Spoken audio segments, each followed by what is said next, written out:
એમાં આપણે નિપુણ સર્વેક્ષણ અંતર્ગત આજે એક ટીમની આજે લેશું, એક ટીમની કાલે લેશું, બરાબર? તો આજે હું તમને અહીંયાથી પ્રશ્નો પૂછીશ અને વાક્યો પણ લખાઈશ. આ પરીક્ષા નથી બેટા, ખાલી મૂલ્યાંકન છે. આમાં તમને કોઈને પણ કચાશ હશે ને તો આપણે શું કરીશું ભાઈ? હજી આપણી જોડે કેટલા બધા મહિના છે? માર્ચ, એપ્રિલ, મે સુધી, બરાબર? આખો માર્ચ, એપ્રિલ 2 મહિનાની અંદર જ્યારે તમે ત્રીજા ધોરણમાંથી ત્રીજામાં જશો ને ત્યાં સુધીમાં કોઈને પણ કચાશ હશે તો આપણે એને પૂરી કરી દઈશું. એટલે પરીક્ષા છે નહીં, માત્ર મૂલ્યાંકન કે ભાઈ કોને કેટલું આવડે છે, કોનું વાંચન કેવું છે એ જોવાનું છે. હવે તમે બધા ખૂબ સરસ વાર્તા કહો છો, બરાબર? તમને બધાને વાર્તા કહેતા આવડે, તમે ગીત પણ ગાઓ છો. આપણે આજે શું કરીશું? ગીત નહીં, તમને જે સંપૂર્ણની અંદર જે ગીતો આપે છે ને એની લીટી બોલવાની. એ સિવાયના ગીત આપણે જે પ્રાર્થનામાં સાંજે ગીત ગાઈએ છીએ એ નહીં, બરાબર? હવે એક એક જણના નંબર પ્રમાણે આવવાનું, 5 લીટી બોલવાનું. ચલાઈ જાઓ. બેસો. બોલો. જોશ.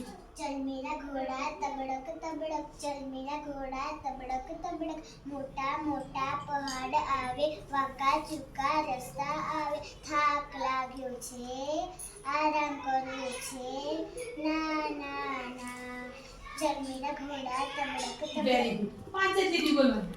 કેમ આયા?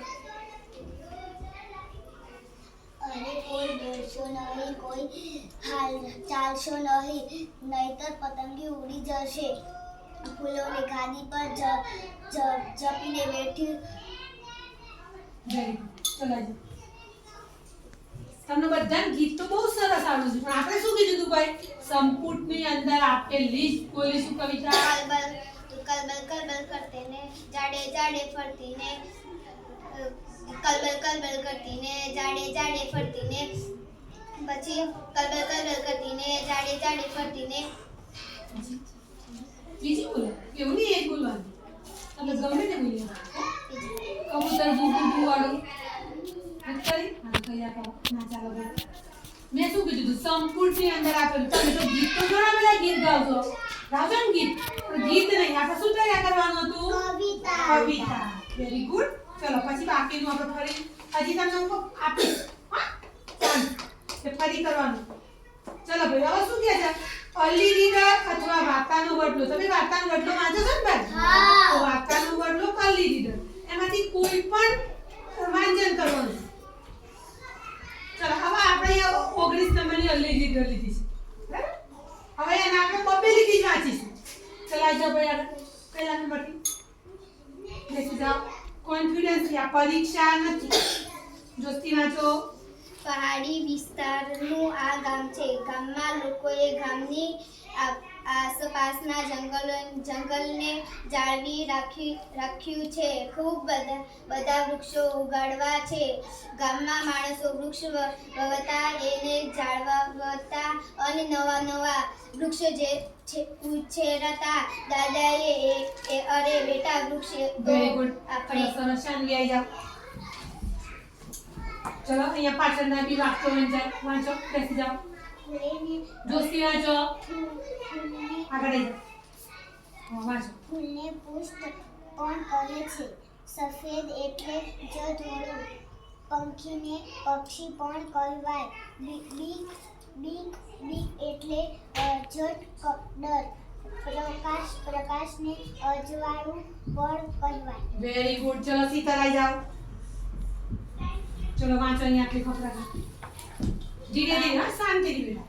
બાળક પણ દાદાજી આટલા બધા ઝાડ તો છે. દાદાજી અરે બેઠા જેટલા ઝાડ વધારે એટલો વરસાદ વધારે આવે હતા. ચોખ્ખી. Very good. ચલો કિશવાઈ જાઓ બેટા. ચલો આટલેથી વાંચો. આટલો ફકરો વાંચો. એક માણસ મૂંગો પાવડતો દોડતો આવે છે. દોડતો કઠિયારાઓ ઝાડ કાપવા આવ્યો છે.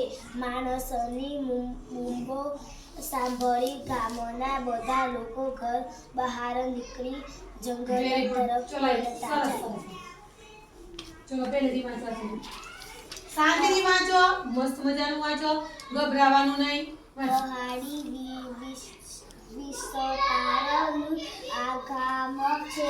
ગામના લોકોએ ગામની આસપાસના જંગલને જાળવી રાખ્યું છે. બધા વૃક્ષો ઉગાવડા વેરી ગુડ ચલો શીતલ આવી તમને કોણ બાકી છે પીસી થઈ જાઓ શામની બાકી આવી જાઓ આજે બે હા પીસી થઈ જાઓ વાક્યો વાંચો ફૂલોની પુષ્પના કહી છે. સફેદ એ તલે ધોળી પછી પંખી નો પક્ષી વેરી ગુડ ચલો ભાઈ હવે તમે બધાને વાંચન સરસ આવડે છે, બરાબર હવે શું કરીશું તમને બધાને વાર્તા આવડે છે ને હા એ વાર્તામાંથી 6 કે 7 લીટી લખો આમ તો 5 જ લખવાની છે આપણે 2 લીટી વધારે લખો ચલો ક્રમ આપવાનો 1 2 3 એવા ક્રમ આપો અને 6 લીટી લખી દો 5 જ મિનિટની અંદર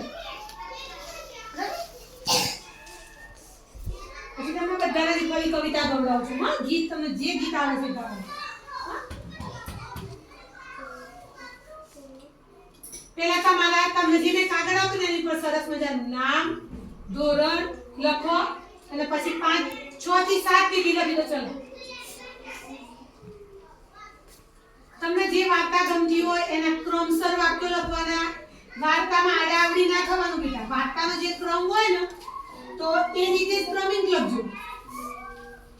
શબ્દનો આમ ખસી જા બધાની જુદી જુદી વાર્તા હશે કોઈનું કોઈ નામ જોવાનું જ નથી બરાબર તમને જે વાર્તા આવડે ને તમે જે જુદી જુદી વાર્તા રજૂ કરી બોલ્યા ને એ જ વાર્તાના વાક્ય લખો તો પણ ચાલશે બીજી વાર્તા લખશો તો પણ ચાલશે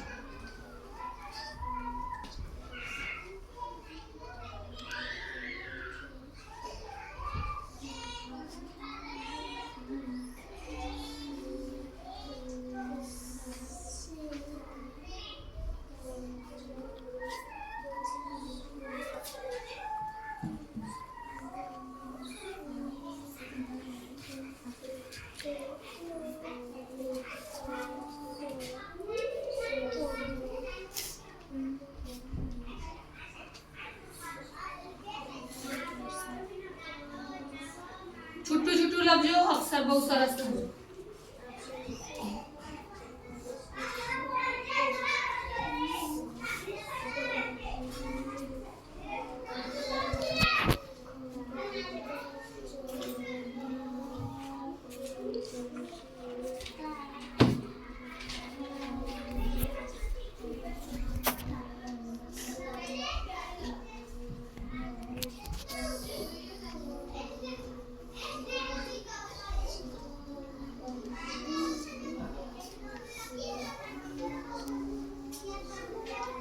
વાર્તા ક્રમસર લખજો હા